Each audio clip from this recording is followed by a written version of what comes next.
belakangan nih, saya sering berpergi dan kunjung ke tempat-tempat yang lain. Saya sering pergi berceramah di Sandakan misalkan, saya sering berceramah di Pahang. Akan tapi ini adalah kesempatan dan peluang saya untuk berjumpa dengan tuan-tuan yang berada di Negeri Sembilan nih. Jadi agak sedikit nervous sikit lah tuan-tuan.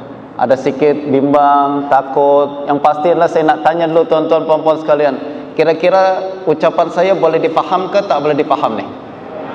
Alhamdulillah Rabbil Alamin. Jangan saya cakap nanti 1 jam 2 jam, last kemudian tuan-tuan keluar dari sini cakap saya tak faham Ustaz cakap apa sebenarnya. Nah tuan-tuan puan-puan sekalian, kita berjumpa pada kesempatan kali ini dalam perbincangan yang sangat penting, perbincangan yang perlu untuk kita ketahui, dan tajuk yang sangat menarik. Kita nak berbincang berkenaan dengan peristiwa-peristiwa akhir zaman dan apa yang mesti kita lakukan sebagai umat akhir zaman ni. Nah, perbincangan ni tuan-tuan puan-puan sekalian akan membawa kita kepada banyak topik-topik tertentu, tema-tema tertentu, dan semuanya telah diberitahu oleh baginda Nabi sallallahu alaihi wasallam. Nabi telah memberitahu dalam pelbagai hadis-hadis baginda apa yang akan berlaku di akhir zaman, dan baginda juga memberikan panduan kepada kita apa yang mesti dilakukan oleh umat akhir zaman apabila berlaku perkara-perkara yang sedemikian. Nah, karena perbincangan kita sangat panjang dan masa kita juga sangat singkat, kita akan membagi perbincangan kita ini menjadi 2 sesi. Sesi yang pertama nih tuan-tuan pada pukul, sekarang berapa nih, pukul 9 pagi hingga pukul 10.30 nanti kita akan berbincang berkenaan dengan beberapa hadis Nabi sallallahu alaihi wasallam yang membincangkan tentang fenomena dan peristiwa-peristiwa yang akan berlaku di akhir zaman nih. Nah, kemudian kita rehat sekejap. Kita nak rehat, kemudian kita nak minum kopi, minum teh dulu sekejap. Lalu kemudian kita akan berjumpa semula pada pukul 11 nanti, hingga lalu membincangkan topik yang baru berkenaan dengan fitnah akhir zaman dan apa sikap kita sebagai umat akhir zaman dalam menghadapi perkara tersebut. Dan kita akan berakhir nanti insyaAllah pada pukul 1. Mudah-mudahan apabila kita keluar daripada tempat ini, kita mendapatkan ilmu yang bermanfaat, iman kita bertambah, paling penting kecintaan kita kepada baginda Nabi juga bertambah, dan semangat kita untuk terus mengamalkan ajaran Islam juga semakin kuat. Okey, kita okey nih tuan-tuan? Okey. Dari bagian laki-laki ni, siap insya-Allah kita akan menyelesaikan program kita ini hingga pukul 1 insya-Allah. Siap semua? Yang perempuan macam mana? Penat ke tak penat kira-kira? Kita bayangkan dari pukul 8.30, dari pukul 9 kita duduk hingga pukul 1. Penat ke tak penat nih? InsyaAllah ya, kita sama-sama mulakan perbincangan kita ini dengan nama Allah Subhanahu wa ta'ala. Tuan-tuan dan puan-puan sekalian yang dirahmati oleh Allah Subhanahu wa ta'ala, berkenaan dengan akhir zaman, kita mengetahui bahawa baginda Nabi sallallahu alaihi wasallam, salah satu tugasan baginda adalah Allah telah memberitahukan apa yang akan berlaku di akhir zaman ni. Jadi sebagai seorang Rasul Allah, baginda Nabi sallallahu alaihi wasallam diwahyukan oleh Allah Subhanahu wa taala dan diberitahukan apa yang akan berlaku selepas baginda meninggal dunia. Baginda juga diberitahukan apa yang akan berlaku terus hingga akhir zaman di masa kita ni, hingga kemudian apa yang akan berlaku sebelum kiamat berlaku. Baginda kemudian juga diberitahu oleh Allah Subhanahu wa taala bahawa ketika kiamat berlaku apa yang akan terjadi. Selepas kiamat berlaku apa yang akan berlaku. Lalu kemudian semua manusia dibangkitkan oleh Allah Subhanahu wa taala, ke mana sebagian mereka akan masuk surga dan sebagian akan masuk neraka. Jadi baginda Nabi sallallahu alaihi wasallam, Allah memberitahukan perkara-perkara yang berlaku di masa akan datang. Tujuannya bukan lain dan tidak bukan adalah agar menjadi pengajaran dan bimbingan kepada kita semua, agar kita berhati-hati nanti di akhir zaman dan ambil sikap yang tepat menghadapi cabaran-cabaran hidup yang akan kita lalui. Nah, dalam sebuah hadis Nabi sallallahu alaihi wasallam tuan-tuan, yang diriwayatkan oleh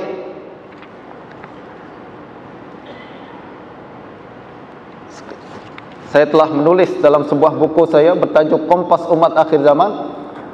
Nah, dalam sebuah hadis Nabi sallallahu alaihi wasallam yang diriwayatkan oleh Imam Bukhari dan Muslim daripada Sayyidina Abu Musa Al-Asy'ari radhiyallahu anhu, Nabi sallallahu alaihi wasallam bersabda, "Masali wa masalu ma ba'asani Allahu kamasali rajulin ata qauman faqala ra'aitul jaysha bi'ainayya wa inni ana an-nadhirul uryan fan-naja an-naja fa'ata'athu ta'ifatun fa'adlaju ala mahlihim fanajaw wa kadzabathu ta'ifah fasabbahahumul jayshu fajtahahum."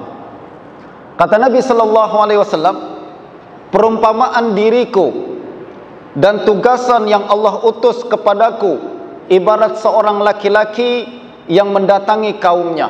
Jadi kata Nabi sallallahu alaihi wasallam, Nabi nak menjelaskan kepada kita fungsi baginda Nabi sallallahu alaihi wasallam. Baginda mengatakan, saya ni, kata Nabi, dan perumpamaan saya yang diutus oleh Allah Subhanahu wa taala datang kepada manusia, ini seperti seorang laki-laki yang nampak sesuatu yang orang lain tak nampak. Jadi kata Nabi sallallahu alaihi wasallam macam tu tuan-tuan. Perumpamaan saya adalah macam orang yang nampak sesuatu, orang lain tak nampak perkara tersebut. Saya seperti seorang laki-laki yang diutus. Kamasali rajulin ata qauman, seperti seorang laki-laki datang ke satu kaum, lalu laki-laki itu berkata, ra'aitul jaysha bi'ainai fannaja an-naja wa inni ana an-nadhirul uryan. Jadi kalau zaman dahulu tuan-tuan, ada satu kaum, dia akan utus satu orang untuk mengintip musuh. Orang tersebut akan diletakkan di atas gunung, lalu orang ni akan tengok kawasan tersebut. Kalau ada musuh datang, dia akan segera pergi kembali kepada kaumnya dan bagi tahu apa yang berlaku, bahawa musuh akan menyerang mereka. Kata Nabi, tugasan saya yang Allah utus kepada saya macam orang tersebut. Saya seperti satu orang laki-laki yang diutus naik ke atas gunung untuk memperhatikan keadaan dan mengawasi keadaan. Kalau musuh datang, saya akan segera datang kembali kepada kaum saya. Kata Nabi, saya macam laki-laki tersebut. Saya nampak musuh akan menyerang, lalu saya pun lari ke kaum saya.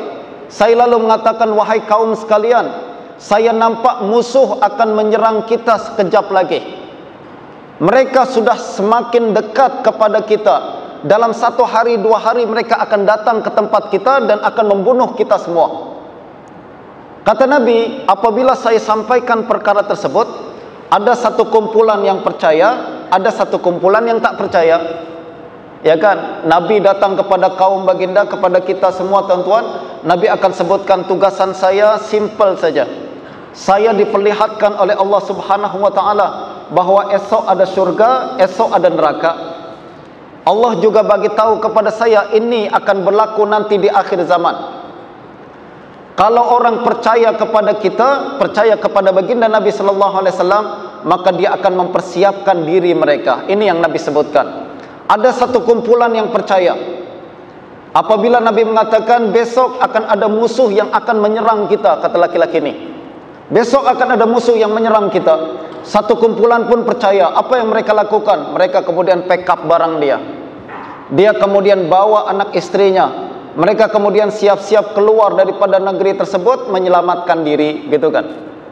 Ada lagi satu kumpulan, apabila Nabi bagi tahu bahawa besok akan ada musuh menyerang, mereka katakan, saya tak percaya, tak ada musuh. Saya tak percaya ada musuh yang akan menyerang. Akhirnya mereka stay saja, happy-happy saja di tempat tersebut. Mereka tak buat apa-apa tindakan. Akhirnya musuh betul-betul datang menyerang esok hari. Yang telah keluar dia menyelamatkan diri, dia selamat. Dan yang tetap tinggal di tempat tersebut, dia tidak selamat. Jadi tugasan baginda Nabi sallallahu alaihi wasallam salah satunya tuan-tuan adalah memberitahu adanya perkara besar dan bahaya yang sangat besar yang akan menimpa manusia. dan kita sebagai umat manusia dan umat baginda Nabi sallallahu alaihi wasallam wajib percaya dengan apa yang disampaikan oleh Nabi sallallahu alaihi wasallam. Jelas tuan-tuan tak nih? Jadi tugasan kita kepada sebagai seorang manusia umat baginda Nabi, apa yang Nabi sampaikan kita mesti percaya. Nabi katakan ada musuh yang akan menyerang, kita segera persiapkan diri. Nabi mengatakan bahwa besok akan ada perkara macam ni dan macam ni, kita pun persiapkan diri. Nah, ini tugasan baginda Nabi sallallahu alaihi wasallam. Nah, berkenaan dengan tuan-tuan akhir zaman ni, apa yang dimaksud dengan akhir zaman sebenarnya? Akhir zaman sebenarnya adalah peristiwa atau masa-masa yang berlaku selepas baginda Nabi sallallahu alaihi wasallam. Sebab baginda adalah nabi yang terakhir, betul tak? Baginda adalah nabi yang terakhir. Tak ada lagi nabi selepas baginda Nabi sallallahu alaihi wasallam. Justru syariat yang baginda bawa adalah syariat yang terakhir, dan apa yang Nabi sampaikan adalah perkara-perkara yang berasal daripada Allah Subhanahu wa taala untuk umat yang terakhir. Baginda mengatakan, ana bu'istu ana wal sa'ata kahatain. Saya dan kiamat ini diutus macam dua perkara macam ni. Kata Nabi, saya dengan kiamat macam ni. Kalau saya sudah keluar, maka kiamat pun akan segera tiba. Sebab baginda Nabi sallallahu alaihi wasallam adalah nabi yang terakhir, dan umat baginda adalah umat yang terakhir. Oleh sebab itu kita umat baginda Nabi sallallahu alaihi wasallam dikatakan sebagai umat akhir zaman. Kita inilah umat baginda Nabi sallallahu alaihi wasallam. Kita inilah umat yang terakhir. Selepas kita akan berlaku kiamat. Dekat sekali antara kita dengan kiamat ni. Dan pada hari kiamat tu tuan-tuan, semua orang akan meninggal dunia, sama ada yang laki-laki ataupun yang perempuan, yang tua ataupun yang muda, yang sihat ataupun yang sakit, semuanya akan meninggal dunia. Justru kita mesti mempersiapkan perkara yang sangat besar tersebut. Dan baginda Nabi sallallahu alaihi wasallam mengatakan tuan-tuan dalam pelbagai hadis-hadis baginda Nabi, bahwa sebelum kedatangan kiamat ada tanda-tanda dia. Kiamat ni ibarat orang perempuan yang nak melahirkan tuan-tuan.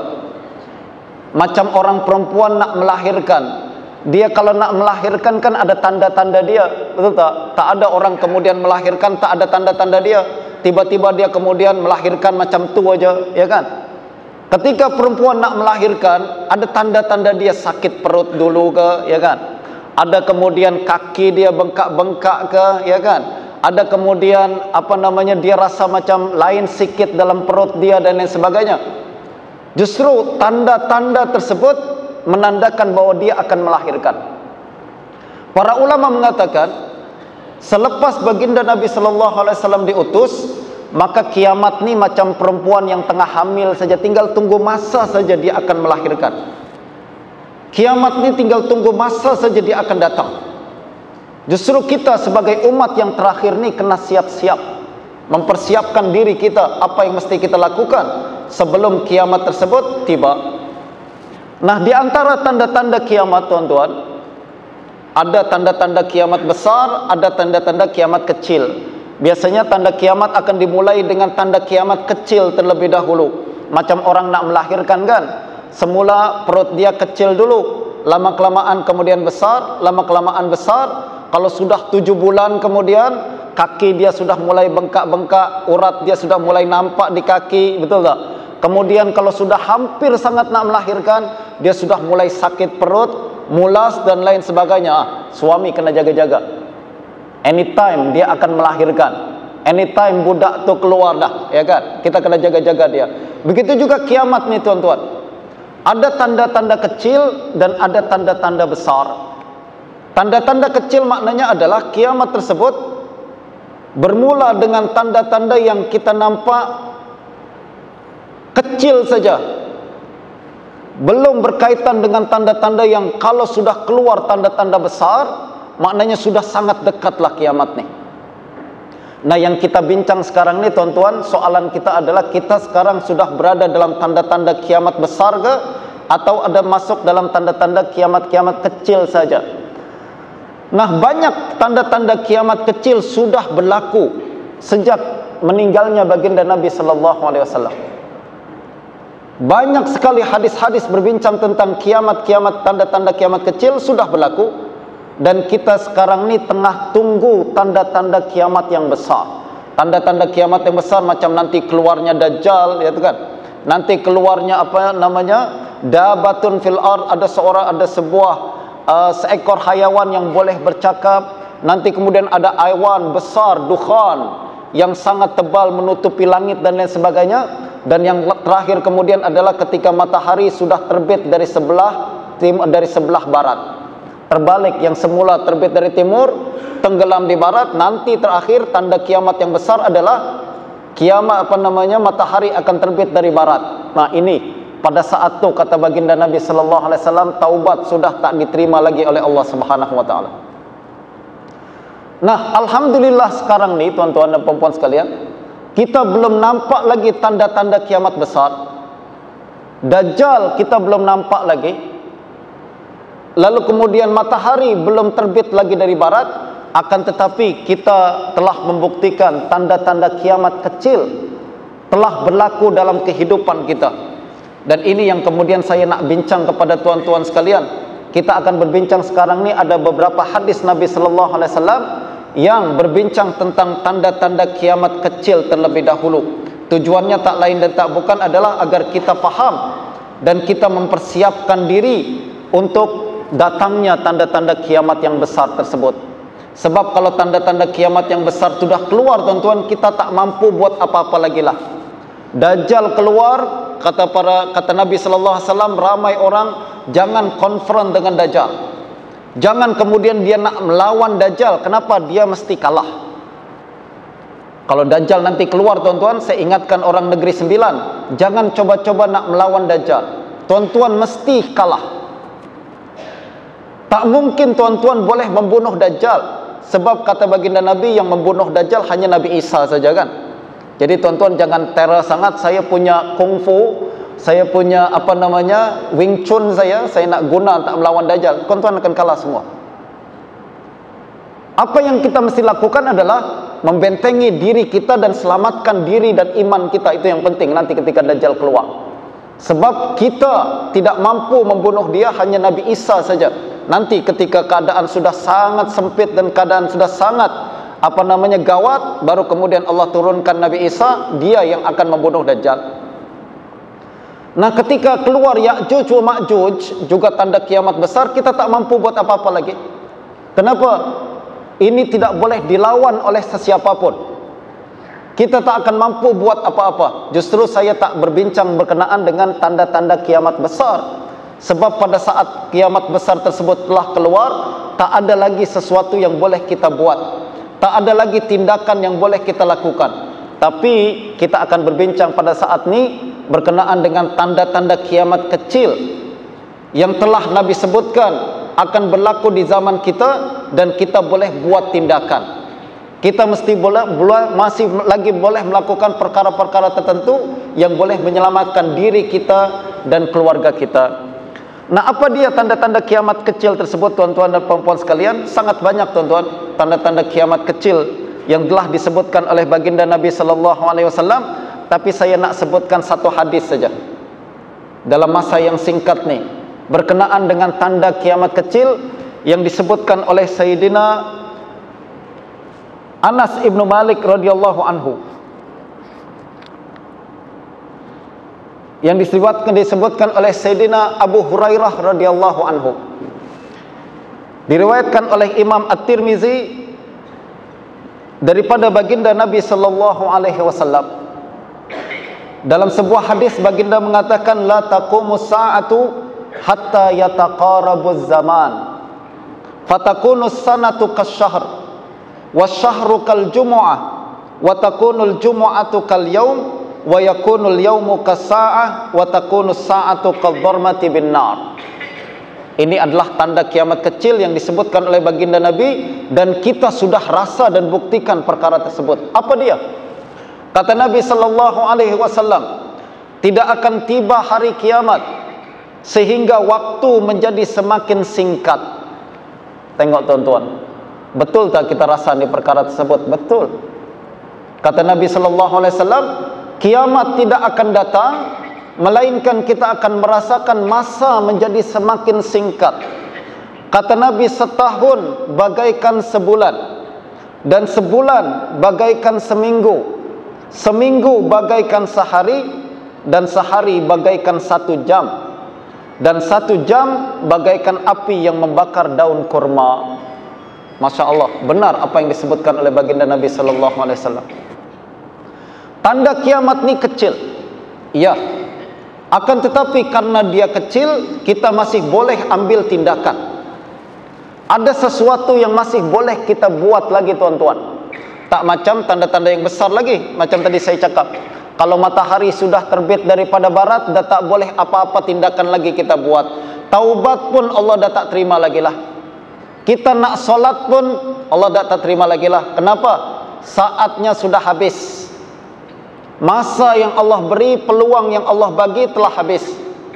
Sebab tanda kiamat besar sudah terbit, ya kan? Sudah keluar, yaitu matahari terbit daripada barat. Dulu aku sudah bagi tahu solat, solat, taubat, taubat, you tak buat juga. Tapi sekarang matahari sudah terbit di barat, baru nak taubat, Allah dah tak terima lagi. Betul tak, tuan-tuan? Akan tetapi ini tanda-tanda besar. Sekarang kita tak bincangkan tanda besar, kita nak bincang tanda-tanda kecil yang masih boleh kita buat, ambil tindakan lagi. Dan alhamdulillah kita masih ada kesempatan untuk bertaubat kepada Allah Subhanahu wa taala dan gunakan peluang yang ada dan masa yang masih tersisa ini untuk melakukan perkara-perkara yang baik. Nah, salah satu tanda kiamat kecil tersebut, kata Nabi, sekarang adalah masa yang menjadi semakin singkat. Jelas betul, tuan-tuan. Kita rasakan macam masa ni singkat sangat lah. Baru saja kita bangun tidur sudah pukul 9 pagi dah. Lalu kita kemudian duduk, sudah nanti pukul petang lah. Dah pukul 1 petang masuk waktu zuhur. Lalu kita belum buat apa-apa, sudah maghrib. Lalu kemudian kita kembali tidur balik untuk bekerja lagi pada esok hari, dan begitu seterusnya. Tanda kiamat ni, kata Nabi sallallahu alaihi wasallam, di akhir zaman, tuan-tuan, masa menjadi semakin singkat. Singkat ni bukan bermakna, tuan-tuan, yang dulu kita punya 24 jam berkurang menjadi 23 jam, tak. Singkat ni bukan bermakna yang dulu kita 1 minggu 7 hari menjadi 5 hari, tak. 1 minggu tetap 7 hari. Satu hari tetap 24 jam. Tapi fungsi dia, manfaat dia, faidah dia menjadi semakin singkat. Ini menunjukkan bahawa masa kita menjadi semakin tidak efektif, tuan-tuan dan puan-puan sekalian. Masa kita tidak digunakan dengan sebaik-baiknya. Ini juga dalam bahasa kita disebut sebagai masa yang tidak berkat. Tahu tak, tuan-tuan, apa yang dimaksud dengan berkat ni? Berkat adalah, tuan-tuan, secara ringkas dia, keberkatan adalah sikit kuantiti dia, akan tetapi kualiti dia banyak. Apa nih Ustaz cakap nih? Berkat maknanya adalah bilangan dia memang sikit, akan tetapi manfaat yang keluar daripada bilangan tersebut menjadi banyak. Contoh, kalau saya katakan kepada tuan-tuan, berapa gaji kita hari-hari? Gaji kita setiap bulan, gaji kita adalah Rp1.000 misalkanlah. Kalau Allah berikan keberkatan, tuan-tuan puan-puan sekalian, Rp1.000 itu kita merasa cukup. Alhamdulillah Ustaz, gaji saya memang Rp1.000 Ustaz. Tak macam jiran saya, gaji dia Rp50.000. Akan tetapi nampaklah Ustaz, hidup saya menjadi lebih bahagia, keperluan saya tercukupi, dan apa yang saya kehendaki tercapai. Pada masa yang sama, jiran saya nih gaji dia berpuluh-puluh ribu ringgit, akan tetapi nampak hari-hari muka masam saja, macam ada yang tak kena dalam hidup dia dan tak ada kebahagiaan.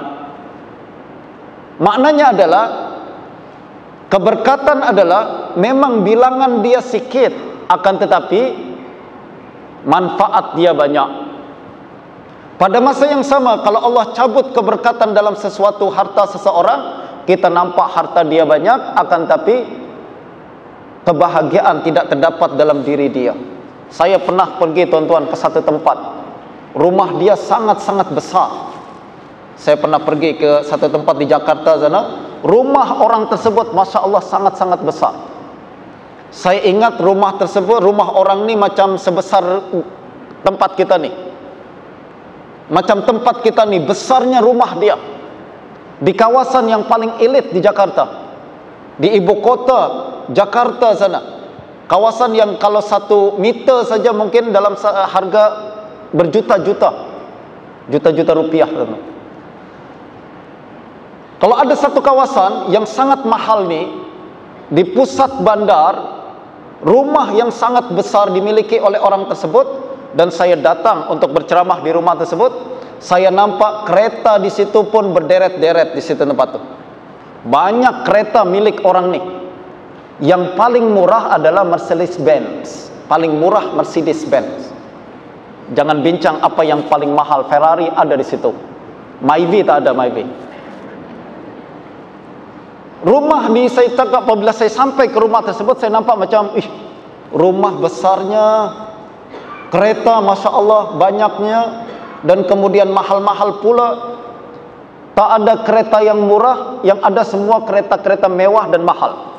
Saya apabila duduk masuk ke dalam rumah dia, saya nampak macam Masya Allah, perabot rumah dia pun sangat-sangat mewah dan mahal, tuan-tuan. Saya kemudian membayangkan sedapnya jadi orang pemilik rumah ni. Saya yakin pemilik rumah ni mestilah orang yang sangat happy dan gembira, kan tuan-tuan?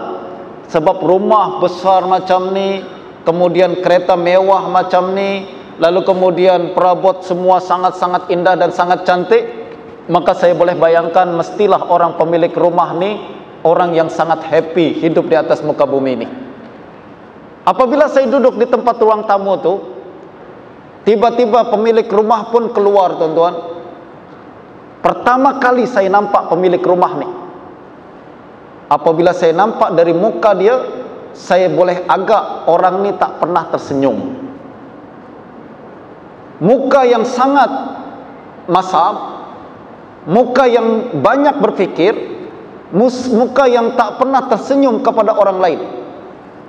Ini menunjukkan orang yang tak pernah tersenyum happy ke tak happy, tuan-tuan dan puan sekalian? Saya tanyalah, orang yang tak pernah tersenyum dengan orang yang tersenyum, mana yang lagi happy hidup dia? Orang yang banyak senyum, kan? Ya kan? Tapi kalau terlalu banyak senyum pun dia tak happy sebenarnya. Terlalu banyak senyum dia gila lah, tuan-tuan. Nah, apabila saya nampak orang tersebut, saya boleh agak muka ni, muka bukan orang happy. Walaupun rumah besar macam ni, walaupun kereta mewah macam tu, ternyata tidak menjamin kehappyan orang lain, kebahagiaan orang lain. Saya rasa kalau saya bandingkan, tuan-tuan, antara saya dengan dia, saya lagi happy. Saya masih boleh senyum, saya masih boleh menunjukkan kebahagiaan. Lalu tapi dia walaupun rumah besar macam tu, tapi tak menunjukkan kebahagiaan sama sekali. Ini namanya perbezaan antara berkat dengan tak berkat. Keberkatan, tuan-tuan, bukan nampak daripada berapa banyak harta benda yang kita punya. Keberkatan bukan dilihat daripada berapa besar kereta dan rumah kita. Akan tapi keberkatan adalah berapa banyak kebahagiaan yang Allah berikan ke dalam hati kita. Kadang ada orang yang tak punya apa-apa, tapi kita boleh nampak dia bahagia, dia happy. Ada lagi orang yang sekali lagi tadi ramai, banyak harta dia, tapi tak pernah dapatkan kebahagiaan sama sekali. Nah, ini yang berlaku pada akhir zaman ni. Kata Nabi SAW, masa akan menjadi semakin singkat. Antara masa kita dengan masa baginda Nabi SAW sama. Dulu baginda Nabi punya masa 24 jam juga macam kita satu hari. Baginda Nabi juga punya masa 30 hari satu bulan macam kita. Ada 365 hari satu tahun macam kita. Akan tapi ketika Allah berikan keberkatan ke dalam hidup dan masa baginda Nabi SAW, Nabi boleh melakukan perkara yang tak boleh kita lakukan. Betul tak? Kita masa sama dengan baginda, tapi amalan tak macam baginda Nabi SAW. Saya nak bagi tahu, tuan-tuan, antara sebab-sebab kenapa baginda Nabi SAW memiliki keberkatan dalam masa, kita boleh nampak dalam kehidupan baginda Nabi sallallahu alaihi wasallam, tugasan yang Allah bagi tak ada yang tak tuntas Nabi laksanakan. Sebaliknya banyak tugasan kita yang tak tuntas kita buat. Kita tanya tiba-tiba usia kita sudah 40 tahun misalkan. 40 tahun dulu baginda Nabi sallallahu alaihi wasallam baginda sudah menjadi seorang rasul. Lalu kemudian apabila usia 63 tahun baginda meninggal dunia, baginda telah berjaya melakukan dakwah yang paling susah yang tak boleh dilakukan oleh manusia biasa, yaitu merubah orang Arab yang dulunya menyembah berhala menjadi menyembah Allah Subhanahu wa taala. Yang dulunya bangsa Arab sangat hina, tak dipandang oleh di kalangan masyarakat dunia pada hari itu, ternyata sekarang sudah menjadi seorang kumpulan masyarakat yang sangat hebat, pemimpin-pemimpin yang boleh mengalahkan Parsi dan Rom. Siapa yang buat? Baginda Nabi dalam masa 23 tahun. Kita pada masa yang sama sudah usia macam usia Nabi, tapi tak membuat kejayaan macam baginda Nabi sallallahu alaihi wasallam. Maknanya kita tak menggunakan masa dengan sebaik-baiknya. Masa kita menjadi semakin singkat, bermakna keberkatan Allah telah cabut dalam masa kita. Bilangan masa yang kita punya macam bilangan baginda Nabi, akan tetapi fungsi dan manfaat masa kita tidak seperti masa dan fungsi baginda Nabi sallallahu alaihi wasallam. Saya nak bagi tahu tuan-tuan, salah satu sifat baginda Nabi sallallahu alaihi wasallam. Macam mana baginda Nabi sallallahu alaihi wasallam boleh berjaya? Macam mana baginda Nabi sallallahu alaihi wasallam dan para sahabat memiliki masa yang sama, akan tapi mereka boleh melakukan pekerjaan yang sangat hebat, membangun dunia ni dan menyebarkan agama Allah Subhanahu wa taala. Salah satu sifat baginda Nabi sallallahu alaihi wasallam tuan-tuan, dan sifat baginda para sahabat Nabi yang lain adalah baginda istiqamah. Apa tu istiqamah? Istiqamah simple saja. Istiqamah maknanya adalah baginda kalau buat kerja tak berhenti di tengah jalan, mesti habis dan tuntas. Tak pernah ada dalam diri baginda Nabi SAW, dalam sirah baginda, tak pernah kita nampak dalam sirah baginda Nabi, Nabi mula melakukan sesuatu kemudian Nabi tak habiskan. Nabi tinggal di tengah jalan. Misalnya Nabi buat rumah, rumah tak jadi. Nabi buat jalan tak jadi. Misalkan Nabi buat satu projek, kemudian projek itu tak siap, tak pernah ada dalam diri baginda Nabi sallallahu alaihi wasallam. Yang ada adalah setiap amalan yang baginda lakukan mesti tuntas dan selesai. Nabi tak pernah tunggu-tunggu, esoklah saya lanjutkan. Tak. Kalau hari ini saya boleh buat, saya akan buat hari ini. Atau minggu depanlah saya buat. Tak. Kalau hari ini boleh saya buat, hari ini juga saya akan buat. Ini adalah sifat baginda Nabi sallallahu alaihi wasallam. Apa buktinya Ustaz? Misalkan kalau tuan-tuan tanya, apa buktinya baginda Nabi sallallahu alaihi wasallam melakukan perkara tersebut? Sikap baginda adalah macam tu. Salah satunya adalah tuan-tuan kita nampak dalam sejarah baginda Nabi dan hadis-hadis yang sangat banyak. Tengok dari perkara yang paling kecil Nabi tuntaskan kerja, dengan perkara-perkara yang besar Nabi tuntaskan kerja, tak pernah berhenti di tengah jalan. Apa dia? Kita ambil beberapa peristiwa dalam diri baginda Nabi sallallahu alaihi wasallam. Yang pertama, kita nampak dan belajar dalam hadis-hadis baginda Nabi, baginda kalau makan akan habis dan tuntas, betul tak? Baginda Nabi sallallahu alaihi wasallam kalau makan tuan-tuan, sampai butiran yang terakhir Nabi makan. Bahkan Nabi jilat jari-jari yang Nabi gunakan untuk makan, betul tak? Nabi ini makan mulakan dengan bismillahirrahmanirrahim, kemudian semua yang ada di atas pinggan tersebut mesti habis. Tak pernah baginda Nabi sallallahu alaihi wasallam membuang makanan. Tak pernah di tengah makan macam kita pergi ke umat kita ini baginda Nabi, tapi umat baginda tak macam tu. Makan kita selalu tak habis. Pergi kita ke majlis kenduri, majlis kawin, kita ambil nasi banyak-banyak. Bukan cuma nasi, lauk pun kita ambil banyak-banyak. Padahal di situ lauk sangat banyak. Lauk sangat banyak ni ada ayam, ada daging, ada ikan, ada sayur, ada kuah, ada kari dan lain-lain. Sebenarnya bukan untuk kita ambil semua kan, tapi kita ambil mana yang kita suka, betul tak? Tapi kita ambil semua dari ujung sana sampai ujung sana. Kita nak cicip satu-satu semua. Ambil satu-satu dalam pinggan kita, akhirnya kita bawa ke atas meja kita makan. Habis ke tak habis? Banyak terbuang, tuan-tuan. Kita makan pun tak macam baginda Nabi. Baginda Nabi makan mesti habis.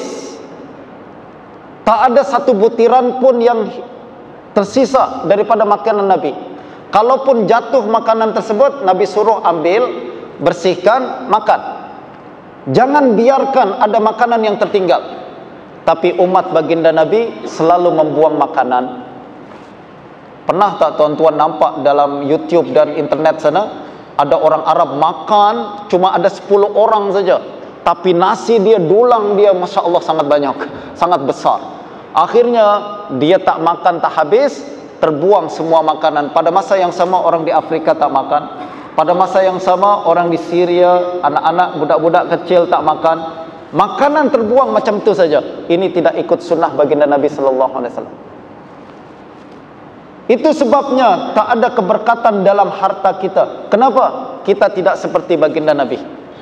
Baginda Nabi sallallahu alaihi wasallam tak pernah membuang makanan. Pada masa yang sama, ini menunjukkan bahawa baginda Nabi kalau bekerja dengan habis. Tak pernah berhenti di tengah jalan. Tak pernah baginda Nabi berhenti di tengah jalan. Kalau nak makan, makan sampai habis. Tak ada satu butiran nasi pun yang tertinggal. Ini yang paling kecil daripada perbuatan Nabi, yaitu makan. Kita makan selalu tak habis, kerja makan pun tak habis, apalagi kerja-kerja yang lain. Mesti semuanya ditinggal di tengah jalan, ya kan? Ini yang pertama, baginda Nabi tak pernah berhenti di tengah jalan ketika makan. Yang kedua, baginda Nabi sallallahu alaihi wasallam tak pernah berhenti di tengah jalan ketika membaca Al-Quran. Macam mana? Apa dalil dia?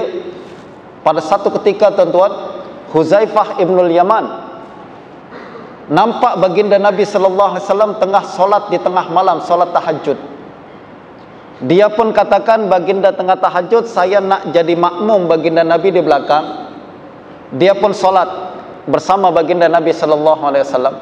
Kata Huzaifah, baginda kemudian membaca surah Al-Fatihah. Lalu kemudian baginda Nabi membaca surah Al-Baqarah. Berhenti di tengah jalan ke tak berhenti di tengah jalan? Tak, tuan-tuan. Kalau kita baca Al-Baqarah, berapa kali kita berhenti di tengah jalan? Satu ain berhenti, satu ain berhenti, gitu kan? Baru satu ain, besoklah saya lanjut lagi satu ain, gitu kan? Akhirnya surah Al-Baqarah 1 tahun kita baru nak khatam. Betul tak? Yang senyum-senyum maknanya betul lah tu.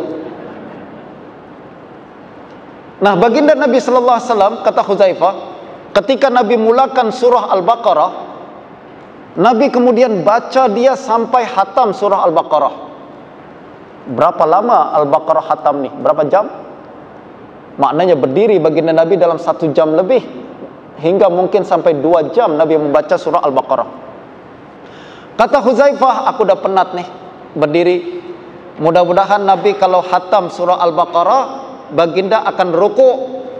Ternyata baginda Nabi kemudian tak ruku. Baginda lanjutkan dengan surah Ali Imran. Kata Huzaifah, confirm lah Nabi tak akan berhenti di tengah jalan, mesti Ali Imran khatam lagi. Apabila khatam surah Ali Imran, kata Huzaifah, mudah-mudahan Nabi kalau khatam Ali Imran, Nabi akan ruku. Saya sudah penat lah berdiri ni. Kata Huzaifah, ternyata Nabi kemudian masuk surah An-Nisa. Kata Huzaifah, confirm mesti sampai khatam lagi nih. Kata Huzaifah, menyesal aku jadi makmum di belakang baginda Nabi. Jadi solat dengan baginda Nabi macam tu, tuan-tuan. Masuk surah, Nabi tak akan berhenti di tengah jalan. Sebab inilah sifat baginda. Kalau nak mulakan satu pekerjaan, Nabi tak akan berhenti sampai habis dulu pekerjaan tersebut. Tak berhenti di tengah jalan. Nah, contoh yang kedua ni, berkenaan dengan Quran ni, baca Al-Quran, ini juga yang dilakukan oleh para sahabat Nabi, tuan-tuan. Itu sebabnya Nabi menjadi manusia yang paling efektif. Boleh gunakan masa dengan sebaik-baiknya, masa dengan dengan tuntas, dengan baik. Begitu juga dilakukan oleh para sahabat Nabi. Mereka adalah macam baginda Nabi sallallahu alaihi wasallam. Kalau buat kerja tidak berhenti di tengah jalan. Diceritakan oleh Imam Abu Dawud daripada Sayyidina Jabir bin Abdullah radhiyallahu anhu, beliau bercerita pada satu malam, pada satu hari baginda Nabi sallallahu alaihi wasallam datang berperang menyerang satu kawasan. Sebab kawasan tersebut mereka telah berkhianat kepada Allah dan Rasulnya. Baginda kemudian datang bawa pasukan menyerang tempat ini. Apabila baginda sampai dan pasukan sampai ke tempat tersebut, tempat ini ternyata tuan-tuan, mereka sudah melarikan diri. Kaum laki-lakinya telah melarikan diri. Mereka takut jumpa dengan baginda Nabi. Apa yang baginda buat kemudian? Baginda bawa semua harta milik mereka, termasuk istri dan anak-anak mereka, bawa ke Madinah, dirampas oleh pasukan Islam. Ceritanya apabila musuh ni kemudian datang ke kampung mereka, ada seorang laki-laki tengok istri, anak-anak, harta dia sudah dirampas oleh pasukan Islam, dia pun menjadi sangat marah, orang musyrik ini. Dia kemudian mengatakan, saya bersumpah dengan nama Allah, saya tidak akan tidur sebelum menumpahkan darah pengikut Muhammad. Dia pun kemudian pergi daripada tempat tu, dia jejaki baginda Nabi dan pasukan Islam ni tuan-tuan. Nah, di tengah perjalanan baginda Nabi ketika nak balik ke Madinah, waktu tu tengah jalan, apa namanya, perjalanan tersebut berlaku pada malam hari, pada waktu malam hari. Baginda kemudian nak rehat di tempat tersebut. Baginda berkata kepada para sahabat, siapa yang nak sukarelawan, menjadi sukarela menjaga kita pada malam hari ini? Bilal pun berkata, saya Rasulullah, saya akan menjadi penjaga baginda pada malam hari ini. Ada lagi satu orang laki-laki daripada kalangan Ansar berkata, saya juga Rasulullah, saya bersedia untuk menjaga baginda pada malam hari ini. Kata Nabi, awak berdua berjaga pada malam hari ini, kita semua pasukan akan tidur, berehat di tengah jalan ni. Mereka kemudian buat kemah tuan-tuan, kemudian tidur di tempat tersebut. Apabila seluruh para sahabat Nabi tertidur, tinggal dua orang ini saja yang berjaga. Siapa dia? Tadi Bilal dan seorang laki-laki daripada Ansar, ya kan? Mereka pun berjaga. Kata Bilal kepada kawan dia, laki-laki ini, wahai kawan, saya nak tawarkan nih, awak nak berjaga sekarang, nanti di tengah malam saya gantikan, ataukah awak nak berjaga, nak tidur sekarang, nanti saya berjaga di akhir malam? Maknanya dia tawarkan kepada kawan dia, you nak jaga shift awal ke shift akhir, gitu kan? Kalau nak jaga shift awal, maknanya you tidur dulu sekarang, saya berjaga. Nanti pada masanya saya akan bangunkan awak, saya tidur, awak berjaga, gitu kan? Apa kata kawan Ansar ni? Dia katakan, wahai Bilal, saya tak penat sangat. Sila awak tidur sekarang, saya berjaga. Nanti malam saya akan bangunkan awak, saya tidur, awak berjaga. Kata Bilal, oke, saya setuju. Bilal pun tidur tuan-tuan. Kawan ni dia berjaga. Apa yang dia lakukan ketika berjaga? Kalau kita lah jaga shift malam, apa yang kita buat? Buka WhatsApp kita, gitu kan? Buka Facebook kita, atau kita tengok TV, tengok YouTube dan lain sebagainya kan? Akan tapi ketika kawan daripada Ansar ini berjaga, dia tengok Bilal tengah tidur, dia pun jaga kawasan sambil melakukan solat. Hebatnya dia. Tengokkan para sahabat Nabi tuan-tuan, dia tak pernah buang-buang masa. Kenapa? Dia tahu masa sangat berharga. Di akhir zaman, masa semakin berharga. Kenapa? Sebab semakin singkat. Betul tak? Dia kemudian pun berjaga. Dia manfaatkan dan gunakan masa tersebut dengan melakukan solat dan membaca Al-Quran di dalam solat. Sekarang pukul berapa nih? Masa saya sudah habis ke belum? Belum kan? Di tengah-tengah cerita, tak boleh saya berhenti tengah-tengah nih, mesti habis juga kan? Mesti tuntas satu pekerjaan nih.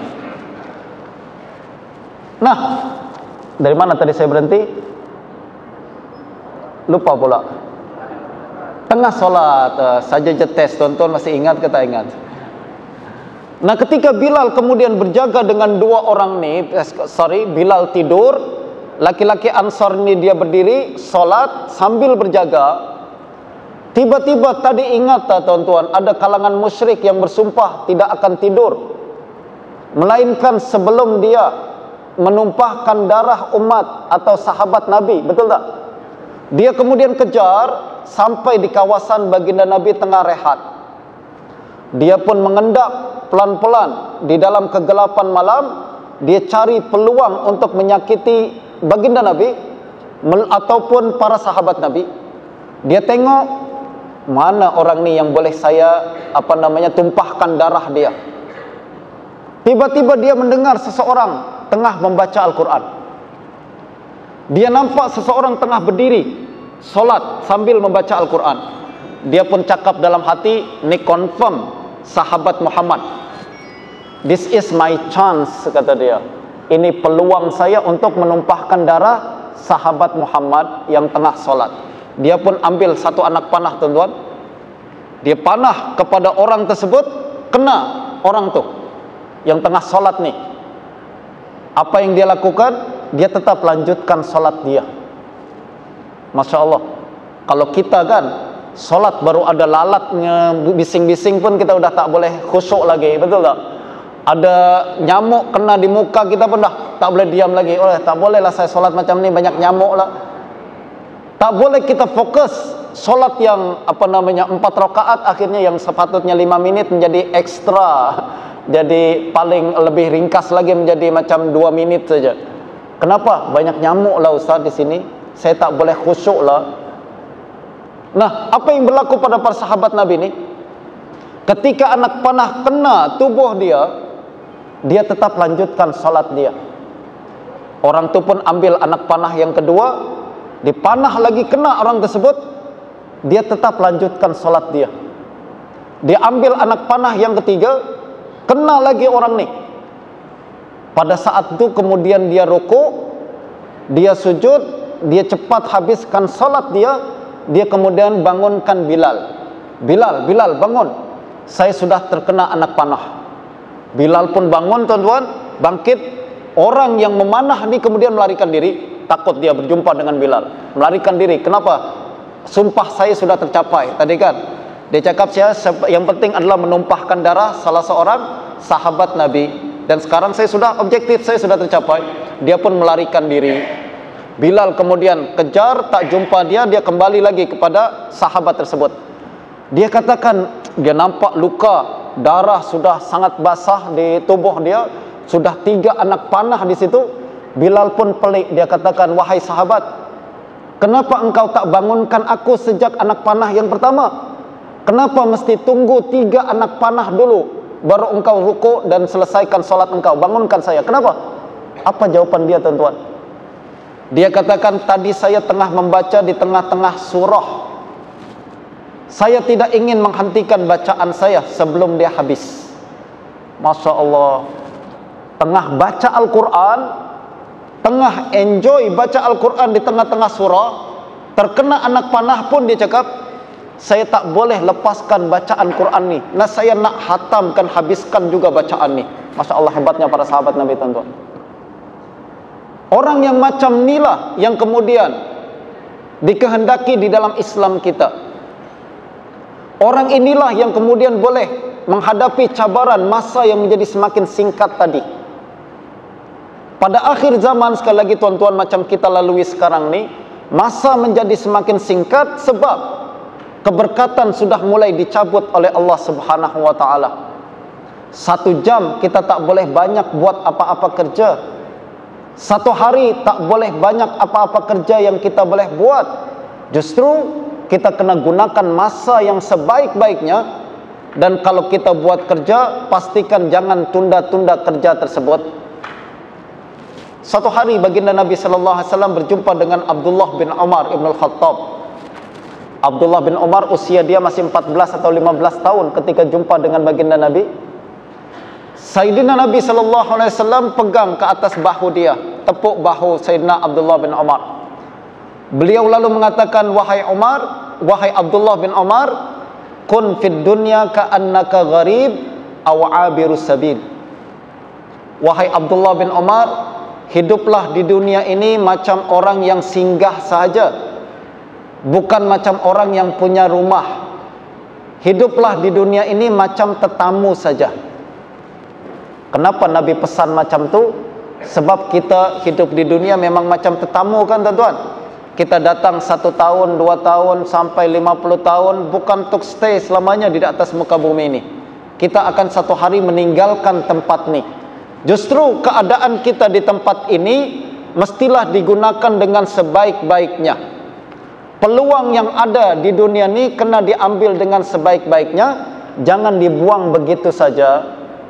Apa kata Sayyidina Abdullah bin Umar selepas dipesan oleh baginda Nabi ini? Abdullah bin Umar berkata, "Idza asbahta fala tantaziril masa, wa idza amsayta fala tantaziris sabah." Kalau kita di waktu pagi, jangan tunggu petang. Kalau kita di waktu petang, jangan tunggu pagi. Maknanya apa? Jangan tunda amalan pagi untuk kita buat petang, macam nantilah saya buat petang aja. Atau waktu kita petang hari, nantilah saya buat waktu pagi saja. Tak. Akan tapi gunakan masa yang ada, kita gunakan pada saat ini untuk amalan hari ini. Jangan tunda-tunda pekerjaan. Ini yang menjadi sebab atau pesanan baginda Nabi sallallahu alaihi wasallam, dan peluang kita, tindakan kita untuk menghadapi cabaran masa yang menjadi semakin singkat dan keberkatan yang sudah dicabut oleh Allah Subhanahu wa taala. Tuan-tuan dan puan sekalian, tahu tak para ulama kita sangat pandai menggunakan masa ni. Ada seorang ulama bernama Abu Bakar Ibnu Ayyash, tuan-tuan. Ketika dia meninggal dunia, anak dia menangis. Dia ada punya anak perempuan. Anak perempuan ini menangis di tepi katil dia yang tengah meninggal dunia, yang akan meninggal dunia, tengah nazak ni. Anaknya menangis, dia sedih mengatakan, "Wahai ayah, sedihnya saya lepas ni tak akan ada punya ayah lagi. Sedihnya saya ayah, tengok ayah tengah nazak, nanti akan meninggal dunia, beratnya orang nazak." Tuan-tuan pernah nampak tak orang tengah nazak? Pernah nampak ke tak pernah nampak? Saya pernah nampak. Macam mana orang nak meninggal dunia ni? Mengerikan lah tuan-tuan dan puan sekalian. Orang nak meninggal dunia dalam keadaan yang sangat-sangat berat. Saya nampak ketika ada makcik saya nak meninggal dunia, saya dipanggil untuk datang. Kemudian tengok orang yang tengah nazak ni. Saya pegang kaki dia, tiba-tiba kaki dia, tuan-tuan, dia tengah tak sedarkan diri. Ketika nak meninggal dunia tak sedarkan diri. Saya pegang kaki dia, sejuk lain macam lah, bukan sejuk di atas aircon, tapi sejuk yang kalau kita pegang, berdiri semua bulu kita. Sebab takut tengok perkara tersebut. Pertama ujung kaki dia sejuk, lalu kemudian naik ke atas bagian atas dia sejuk, lalu sampai ke atas dada dia. Ketika dia sebelumnya tadi tak sedarkan diri, ketika sampai di dada dia mulai nampak sedar. Mata terbuka, mulut pun terbuka.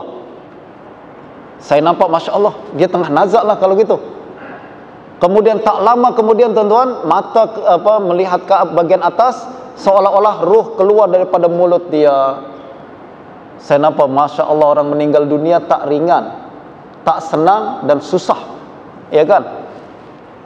Justru masa yang paling susah di hadapan dalam kehidupan manusia, kata para ulama, masa yang paling susah dan paling berat yang pernah dihadapi manusia adalah ketika nanti sakaratul maut. Itulah saat yang paling susah dalam hidup kita. Sekarang ni kita punya hutang banyak, susah Ustaz, susah, tapi itu tak lebih susah berbanding sakaratul maut. Sekarang ni susah lah Ustaz, saya sakit lah Ustaz, tak boleh jalan, tak boleh makan, tak boleh melakukan aktiviti semua, sakit seluruh badan kita. Memang sakit, tapi sakit yang sebenar nanti adalah ketika sakaratul maut. Pada saat itu, ini adalah perkara yang paling berat yang pernah kita lalui sebagai seorang manusia. Perkara yang paling susah yang pernah kita lalui dalam hidup kita adalah ketika sakaratul maut. Kesusahan sebelum itu macam ringan saja berbanding apa yang kita hadapi nanti dalam sakaratul maut. Justru kita kena siapkan diri kita dan bekalan kita pada saat ini. Nah, kembali kepada Abu Bakar bin Ayyash ni, tuan-tuan, ketika dia nak sakaratul maut, ketika dia hampir meninggal dunia, anak dia bercakap tadi kepada ayahnya, "Ya ayah, kasihannya ayah menghadapi kesukaran sakaratul maut ini." Apa kata Abu Bakar bin Ayyash? "Jangan menangis, relax. Saya sudah prepare untuk hari ini." Apa preparation dia? Apa persiapan dia untuk persiapan hari tersebut? Kata Abu Bakar bin Ayyash, "Awak nampak tak di sudut rumah kita tu? Iya. di tempat itu saya telah menghatamkan 80.000 kali Al-Quran. Wah, Masya Allah tuan-tuan. Di tempat itu 80.000 kali saya telah menghatamkan Al-Quran. Itu saya lakukan untuk persiapan saya menghadapi hari ini. Soalan kepada kita semua, apa yang pernah kita buat untuk mempersiapkan sakaratul maut nih? Berapa puluh ribu kali tuan-tuan telah menghatamkan Al-Quran nih? Saya yakin dapat puluh-puluh ribu kan? Sebab baca satu kali Qul huwallahu ahad macam sepertiga Al-Quran gitu Ustaz. 3 kali Qul huwallahu ahad artinya 1 kali hatam Al-Quran. Bolehlah, betul tuan-tuan. Tapi yang pasti adalah kita baca Al-Quran hatam dari awal sampai akhir, awal sampai akhir. Kata Abu Bakar bin Ayyash, saya telah hatamkan Al-Quran di sana 80.000 kali. Itu adalah bekalan saya untuk menghadapi masa seperti hari ini. Sebab kata Nabi sallallahu alaihi wasallam kan, ta'arraf ilallahi fir raha ya'rifka fis syiddah. Ingat Allah ketika senang, Allah akan ingat kita ketika susah. Sekarang kita masih senang lagi nih, ada masa lagi, ya tak? Masih ada peluang lagi untuk meningkatkan amalan kita. Ada peluang lagi untuk menambah bekalan kita. Laksanakan dan gunakan masa dan peluang tersebut untuk masa susah nanti. Ketika sakaratul maut sudah sangat susah lah, sudah tak ada masa lagi untuk kita meningkatkan amalan. Pada saat itu balasan amalan yang pernah kita lakukan sebelum ini akan menentukan senang atau susahnya kita menghadapi sakaratul maut. Nah, berbincang tentang masa nih tuan-tuan, berbincang tentang masa nih dalam kehidupan kita, Nabi telah sebutkan tadi, masa kita akan menjadi semakin singkat. Ingat, 1 tahun macam 1 bulan, 1 bulan macam 1 minggu, 1 minggu macam 1 hari. Betul tak? Justru kita kena gunakan masa kita dengan sebaik-baiknya. Nah, untuk menggunakan masa, apa yang kita boleh lakukan nih? Soalannya adalah, Ustaz, macam mana kita boleh gunakan masa dengan sebaik-baiknya? Gunakan masa untuk apa? Tentulah untuk ibadah, ya kan? Bukan gunakan masa untuk cari duit. Itu bukan kepakaran saya, tuan-tuan, boleh tanya orang lain. Akan tapi kalau nak tanya kepada saya berkenaan dengan macam mana nak menggunakan masa dengan sebaik-baiknya untuk memperbanyak bekalan kita menuju akhirat, agar memudahkan kita nanti sakaratul maut, memudahkan kita hisab, memudahkan kita berjumpa dengan Allah Subhanahu wa taala, memudahkan kita melintasi titian sirat, lalu kemudian masuk ke dalam syurga Allah Subhanahu wa taala. Nak tak saya bagi tips nih tuan-tuan? Nak tak saya bagi tips nih? Saya nak bagi tips kepada tuan-tuan macam mana nak gunakan masa dengan sebaik-baiknya. Yang pertama, tips saya tuan-tuan, kena tulis nih. Lepas nih tuan-tuan tak mungkin tak jumpa saya lagi lepas nih. Tips saya yang pertama adalah tuan-tuan, untuk menggunakan masa dengan sebaik-baiknya, yang pertama adalah, dah siap ke belum? Yang pertama adalah, dah siap ke belum? Belum lagi siap? Dah, oke. Yang pertama adalah, tuan-tuan, sajinya nak tengok tuan-tuan dah siap ke belum? Yang pertama adalah kita mesti tahu mana masa-masa yang paling banyak pahalanya kalau kita gunakan. Kita mesti tahu masa-masa yang banyak fadilahnya, istilah kita. Ingat tuan-tuan ya, Allah Subhanahu wa taala tak menjadikan semua tempat sama. Contoh, kita solat di rumah dengan solat di masjid, mana pahala dia lagi banyak? Contoh, kita solat di masjid kita di Negeri Sembilan dengan solat kita di Masjidil Haram, mana pahala lagi banyak? Macam kan? Satu tempat berbeza dengan tempat yang lain. Ada satu tempat kalau kita beribadah di situ, pahala dia berkali-kali ganda, betul tak? Ibadah kita yang kita lakukan di tempat yang lain. Kalau kita solat di Masjidil Haram, pahala dia macam 100.000 kali ganda berbanding solat kita di tempat yang lain, betul tak?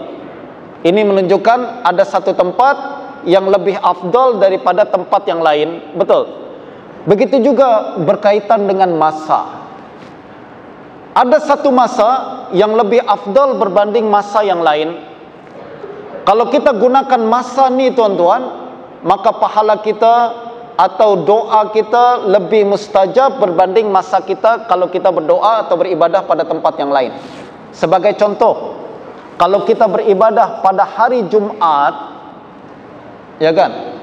Dalam hadis Nabi sallallahu alaihi wasallam dikatakan, fihi sa'atun la yas'alul muslimu wa huwa qa'imun yusalli yas'alullaha tabaraka wa ta'ala illa a'tahu iyyah. Dalam hadis riwayat Imam Bukhari, kata Nabi sallallahu alaihi wasallam, pada setiap hari Jumat ada satu masa di mana masa tersebut kalau kebetulan kita gunakan untuk beribadah dan meminta kepada Allah Subhanahu wa taala, maka Allah akan bagi semua permintaan kita.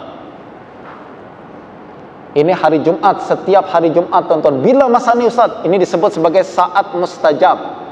Setiap hari Jumat. Saat mustajab setiap hari Jumat. Siapa yang kebetulan meminta kepada Allah jatuh pada masa tersebut, maka ibadah tersebut Allah terima dan permintaan tersebut Allah kabulkan kepada kita. Bila masa ini, masalahnya masa ini tidak diberitahu oleh baginda Nabi. Macam Lailatul Qadar juga, ya kan?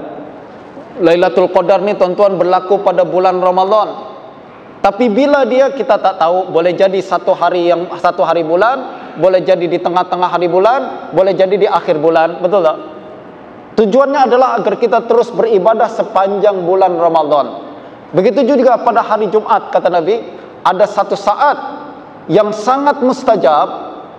Kalau kita gunakan dengan sebaik-baiknya, maka kita akan dikabulkan permintaan kita kepada Allah Subhanahu wa taala. Bila dia, para ulama mengatakan, ada yang mengatakan lepas asar pada hari Jumat. Ingat, lepas asar hari Jumat kita kena gunakan baik-baik. Lepas solat asar saja, dah kita masuk di tempat solat kita, kita beribadah, berdoa kepada Allah Subhanahu wa taala sampai terbenam matahari pada hari Jumat. Ada yang mengatakan macam tu, saat mustajab tersebut lepas asar.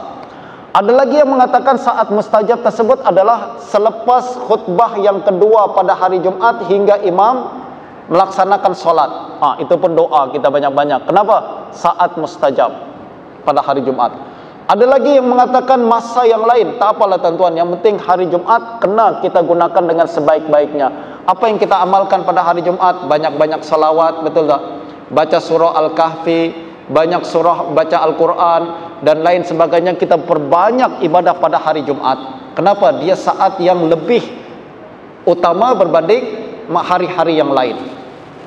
Ini berkaitan dengan saat hari yang lebih utama berbanding hari yang lain. Dalam satu tahun ada 12 bulan, betul tak? Dalam 12 bulan tersebut ada bulan-bulan tertentu yang memiliki keutamaan-keutamaan tertentu. Antaranya adalah 4 bulan haram. 4 bulan haram.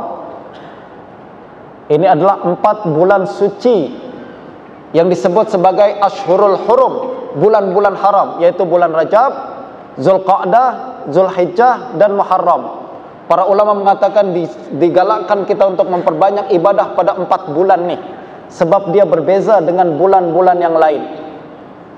Ada lagi bulan suci Ramadan, kita sudah tahu berbeza dengan bulan-bulan yang lain, betul tak tuan-tuan? Ada juga tuan-tuan, ada 10 hari Zulhijjah. 10 hari pada bulan Zulhijjah 1 hingga 10. Ini pun punya keutamaan yang berbeza dengan hari-hari yang lain. Saya tak boleh banyak bincang tentang perkara ini tuan-tuan, tapi ada satu buku di luar sana saya bawa yang bertajuk Fadhailul Awqat, keutamaan dan fadilah masa di dalam Islam. Fadilah masa di dalam Islam. Jadi apa bulan-bulan yang lebih baik daripada bulan yang lain, apa hari-hari yang lebih baik daripada hari-hari yang lain, apa saat-saat yang terbaik dengan saat-saat yang lain. Ini kita kena gunakan dengan baik. Kenapa? Pada bulan-bulan yang utama ni, ibadah kita dilipat gandakan oleh Allah Subhanahu wa taala. Pahala dia lebih banyak berbanding kita gunakan ibadah tersebut pada bulan-bulan yang lain. Kita kena tahu perkara ni. Yang kedua tuan-tuan, saya nak kasih tips lagi kepada tuan-tuan perempuan sekalian. Dah siap ke belum nih? Dah siap? Ada masa tuan-tuan, saya nak bagi tadi adalah fadilah amalan. Masa kita kena tahu kelebihan dia lain-lain kan. Yang saya nak bagi juga adalah amalan tertentu yang boleh tuan-tuan amalkan sejak malam ni lah, insya-Allah. Apa dia? Kita nih usia sudah 40 tahun, 30 tahun ke atas kan. Kita tidur pun kurang, betul tak? Ada tak di sini orang yang tidur lepas isya terus tak bangun-bangun sampai subuh? Ada tak? Saya rasa tak ada lagi. Baby boleh buat macam tu. Budak kecil, masih bayi lagi, dia boleh tidur sedap dari lepas isya sampai pagi. Kita ni udah datuknya baby, ya kan? Atuk baby udah tak macam tu lagi. Di tengah malam kita mesti bangun, ya kan? Terbangun di tengah malam.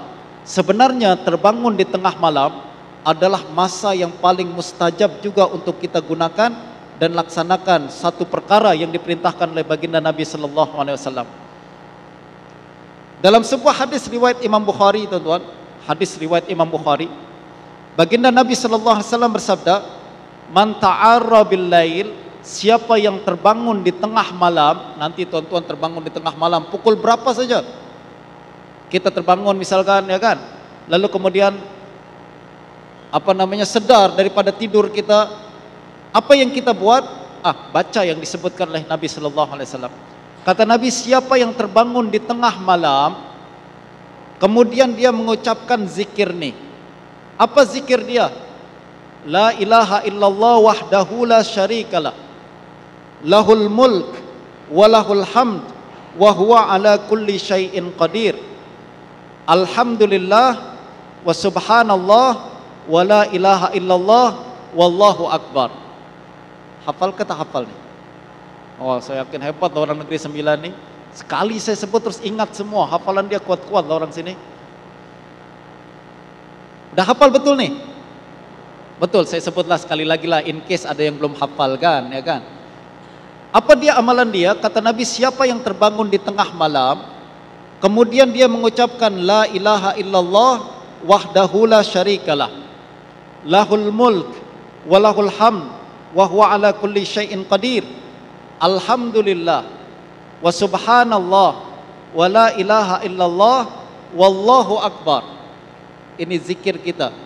Apa dia? Kata Nabi, siapa yang terbangun di tengah malam kemudian membaca zikir tersebut, lalu dia meminta kepada Allah Subhanahu wa taala, kita doa sambil berbaring tuh. Tak perlu bangun lagi. Kita terbangun lalu kemudian baca zikir tersebut, lalu kita berdoa. Paling kurang kita ucapkan Rabbik firli, ya Allah ampunkanlah dosaku. Kalau nak panjang sikit, Rabbik firli wali walidayya warhamhuma kama rabbayani saghira misalkan. Atau doa apa saja kata Nabi sallallahu alaihi wasallam, doa apa saja. Ya Allah, bagilah hidayah kepada anak saya ya Allah. Selama ini dia selalu tak dengar kata saya pula misalkan. Atau kita berdoa, ya Allah kasihlah hidayah kepada suami saya ya Allah. Selama ini dia tak pernah dengar kata saya pula. Istri nak didengar suara suaminya oleh suaminya misalkan. Atau sebaliknya suami pun cakap macam tu, ya Allah kasih hidayah kepada istri saya. Dia macam masak selalu tak sedap, ya Allah kasihlah hidayah supaya masakan dia sedap sikit misalkan. Atau doa apa saja. Kata Nabi SAW, doa apa saja. Ustaz, tak boleh bahasa Arab boleh tak? Boleh, bahasa Melayu boleh. Mintalah kepada Allah Subhanahu wa taala. Kata Nabi, ustujibalah, maka doa tersebut akan dimustajabkan oleh Allah Subhanahu wa taala. Tengok, hebat tak? Kadang kita datang kepada ustaz, doakanlah saya ustaz agar hidup saya berkat, agar rizki saya berlimpah, agar anak saya patuh dan taat dan berbakti kepada ibu bapa ustaz. Doalah sendiri tengah malam. Nabi ajarkan macam tu. Ustaz, tak boleh lah Ustaz. Apa yang tak boleh? Terbangun di tengah malam, kemudian kita tak payah bangun daripada katil kita, ucapkan zikir macam tadi. Ucapkan apa? Asyhadu an la ilaha illallah wahdahu la syarikalah, lahul mulku wa lahul hamdu wa ala kulli syai'in qadir. Alhamdulillah subhanallah wa la ilaha illallah wallahu akbar. Apa susah dia? Betul tak? Lalu kemudian kita berdoa sendiri, meminta kepada Allah Subhanahu wa taala apa saja yang kita inginkan. Kata Nabi, ustujibalah, doa dia akan dikabulkan. Yang lebih bagus lagi dan lebih hebat lagi kata Nabi, fa in tawaddaa wa shalla qubilat salatu. Kalau dia terus bangun, berwudu dan salat, maka salatnya pun Allah terima. Nak tak ibadah kita diterima oleh Allah Subhanahu wa taala? Itulah keinginan kita. Ini yang kita harapkan, betul tak? Kita inginkan ibadah kita diterima oleh Allah Subhanahu wa taala. Cara agar ibadah kita diterima oleh Allah, caranya macam tadi. Di tengah malam kita terbangun, dan terbangun ni tuan-tuan tak payah kita set alarm kan. Kadang ni ibadah kita di tengah malam yang paling mustajab adalah apabila Allah bangunkan masa tu, itulah yang terbaik kita bangun. Kadang kan kita tuan-tuan, kita sudah set alarm pukul 5, Allah bangunkan kita pukul 3, kita cakap apa? Nantilah saya bangun pukul 5, betul tak? Padahal ketika pukul 3 tu kita bangun, mungkin itulah saat yang paling mustajab. That's why Nabi tadi katakan, siapa yang terbangun pukul berapa saja, lalu kemudian mengucapkan zikir tadi, lalu dia meminta kepada Allah Subhanahu wa taala, Allah akan bagi permintaannya. Kalau dia melaksanakan solat, solatnya pun diterima oleh Allah Subhanahu wa taala. Hebat tak tuan-tuan perempuan sekalian? Hebat.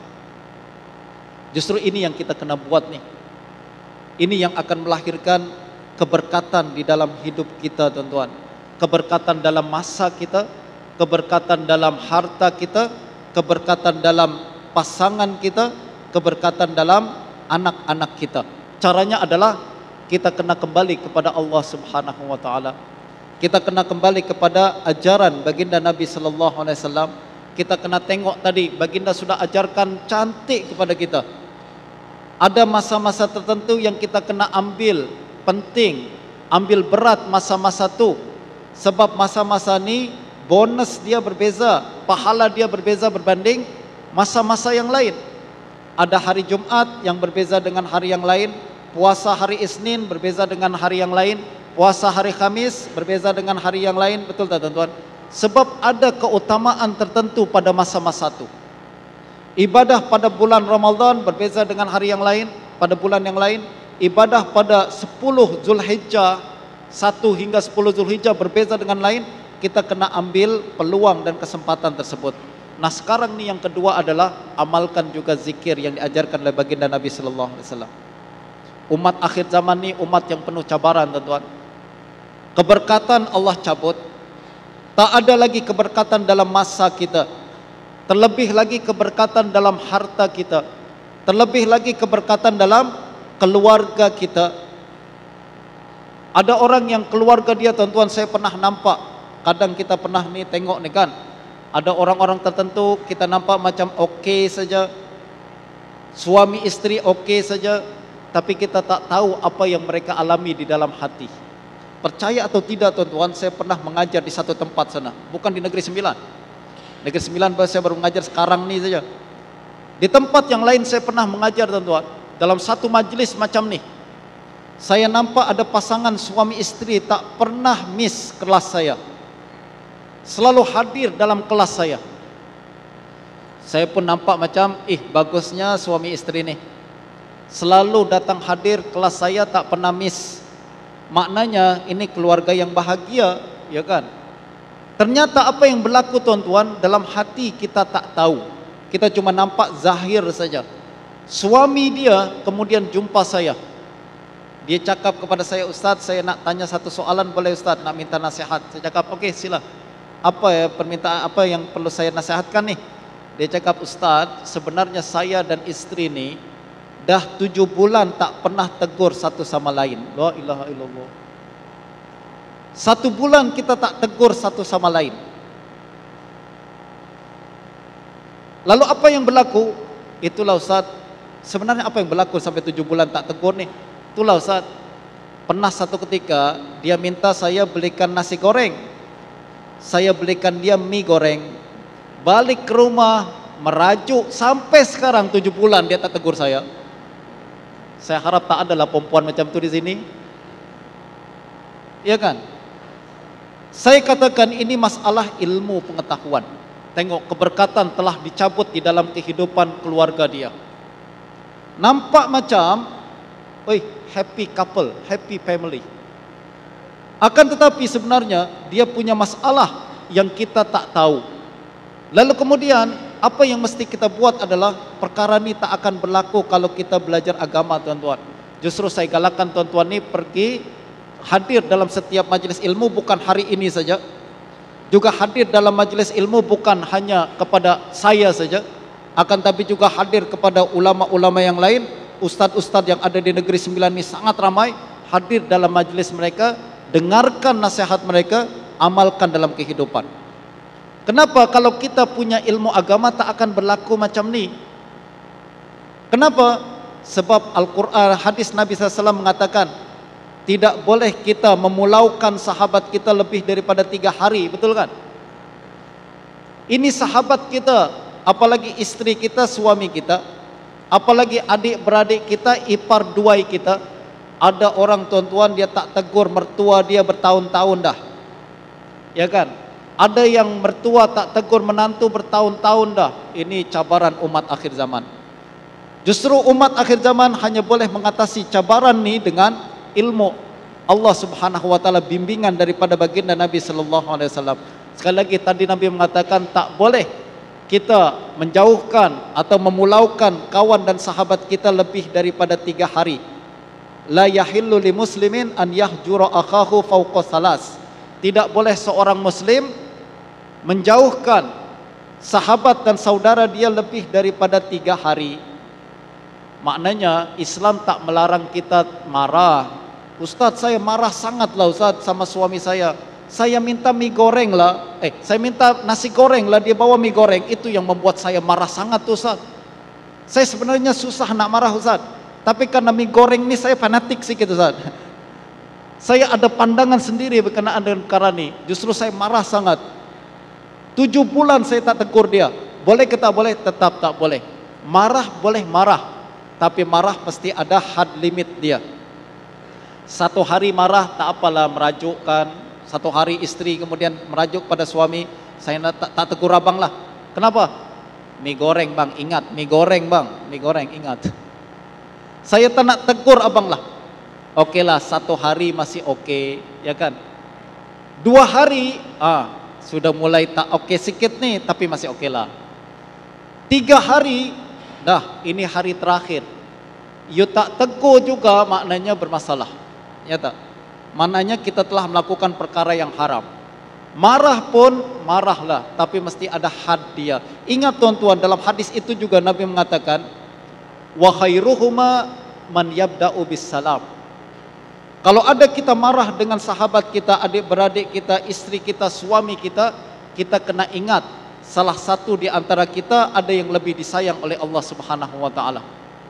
Kita nak tahu sama ada kita yang lebih disayang oleh Allah ataukah dia yang lebih disayang oleh Allah Subhanahu wa taala. Mana yang darjat dia lebih tinggi di sisi Allah Subhanahu wa taala. Kata Nabi, simple saja tanda dia. Kalau kita nak tahu sama ada kita yang lebih disayang ataukah dia yang lebih disayang, kita kena tengok siapa yang lebih dulu menegur yang lain. Nabi katakan yang memulakan salam itulah yang disayang oleh Allah. Kalau kita marah kepada suami, merajuk, lalu suami yang mula menegur kita, yang abang minta maaf lah, itu menunjukkan dia lebih disayang Allah daripada kita. Begitu juga sebaliknya, suami marah kepada istri. Aku marah sangat. Case yang saya salah tu adalah tadi nasi goreng kan dengan mie goreng. Abang minta buatkan kopi, you buatkan teh tarik. Marah pula suami misalkan. Aku tak tegur awak lah. 1 hari ni aku tak nak nampak wajah you lah. Misal lah suami cakap macam tu. Tiba-tiba istri pun tegur suami dulu. Istri cakap, abang, saya minta maaf lah bang. Maknanya dia lebih disayang Allah daripada kita. Justru ketika kita marah tuan-tuan, boleh marah. Tapi ingat, siapa yang tegur lebih dahulu, dialah lebih disayang Allah daripada yang tidak ditegur lebih dahulu. Kadang kita kalau merajukkan macam tu kan. Kadang ni perempuan kalau merajuk, Masya Allah, kita kena merayu-rayu ke dia, ya kan? Rayu-rayu dia. Sudah dirayu pun tetap dia merajuk juga. Maknanya adalah tak apa tuan-tuan, at least kita tahu kita lebih disayang Allah daripada dia. Begitu juga kalau semua istri tengah marah pada suami atau suami marah pada istri, jangan malu-malu untuk mengucapkan minta maaf, ya kan? Sebab ucapan minta maaf tersebut menunjukkan bahwa kita sebenarnya lebih disayang oleh Allah berbanding suami kita. Tak apalah, nanti di akhirat kita nanti lebih dekat dengan Allah Subhanahu wa taala berbanding pasangan kita. Nah, ini dia tuan-tuan, perbincangan kita pada hari ini dalam sesi yang pertama nih. Saya nak ringkaskan, rumuskan perbincangan kita pada hari ini. Umat akhir zaman adalah umat baginda Nabi sallallahu alaihi wasallam. Sebab kita adalah umat Nabi yang terakhir. Kita inilah umat baginda Nabi inilah yang akan menghadapi kiamat nanti. Kiamat semakin hari semakin dekat, tanda-tanda dia semakin jelas, ada tanda-tanda besar dan ada tanda-tanda kecil. Yang kita bincangkan pada hari ini adalah tanda-tanda kecil, sebab tanda kecil itu masih ada peluang lagi kita untuk melakukan tindakan. Betul tak tuan-tuan? Dan salah satu tanda kecil tersebut, kiamat tersebut adalah masa yang semakin singkat, menunjukkan keberkatan yang telah dicabut oleh Allah Subhanahu wa taala. Betul tak? Keberkatan dicabut daripada masa kita, keberkatan dicabut daripada keluarga kita, keberkatan dicabut daripada harta kita. Justru cara untuk tindakan kita untuk mempertahankan keberkatan dan mengekalkan hidup berkat dalam rumah kita adalah, yang pertama, kita mesti tahu masa-masa afdol yang lebih utama untuk kita lakukan ibadah pada masa tersebut. Pada dalam 1 bulan apa saja masa afdol tersebut, betul tuan-tuan? Dalam 1 tahun apa saja masa afdol tersebut? Dalam 1 minggu apa saja masa afdol tersebut? Kita kena tahu, gunakan dengan sebaik-baiknya. Yang kedua adalah kita gunakan juga masa nanti malam nih untuk praktikal kita, betul tak? Praktikal kita adalah nanti malam kita terbangun, jangan lupa zikir dia. Sebab dengan membaca zikir tersebut, Allah Subhanahu wa taala akan kabulkan permintaan kita dan juga Allah Subhanahu wa taala akan terima amal ibadah kita. Soalan saya yang terakhir tuan-tuan, masih ingat tak zikir yang saya bagi tadi? Jangan lupa pula. Coba sama-sama kita baca bagian perempuan dulu. Sampai saya nak tes semua bagian perempuan. Ingat kata ingat. Baca apa tadi? La ilaha illallah lahul mulk wa lahul hamd wa huwa ala kulli syai'in qadir. Alhamdulillah subhanallah wa la ilaha illallah wallahu akbar. Saya bagi A lah untuk bagian perempuan. Dapat markah penuh lah. Saya minta bagian laki-laki, masih ingat ke tak ingat nih? Coba saya tengok suara kuat sikit sebab kan laki-laki kan. Perempuan tadi malu-malu sikit tuan-tuan. Sekarang kita baca La ilaha illallah lahu la syarikalah lahul mulk wa lahul hamd wa huwa ala kulli syai'in qadir. Alhamdulillah wa subhanallah wa la ilaha illallah wallahu akbar. Saya bagi A juga lah untuk bagian laki-laki. Kita apa? A plus lah saya bagi laki-laki, tak apalah. Dan kita akan berjumpa selepas ini teman-teman. Kita rehat sekejap untuk jamuan sekejap. Nanti kita akan lanjutkan pada pukul 11. Saya ingatkan lagi tadi sifat baginda Nabi apa tuan-tuan? Kerja kena tuntas, betul tak? Kena habis, jangan berhenti di tengah jalan. Saya nak tengok lepas nih, adakah berkurang kehadiran kita atau tak berkurang? Kalau tak berkurang, maknanya tuan-tuan orang di negeri 9 memang mengamalkan sunnah baginda Nabi sallallahu alaihi wasallam.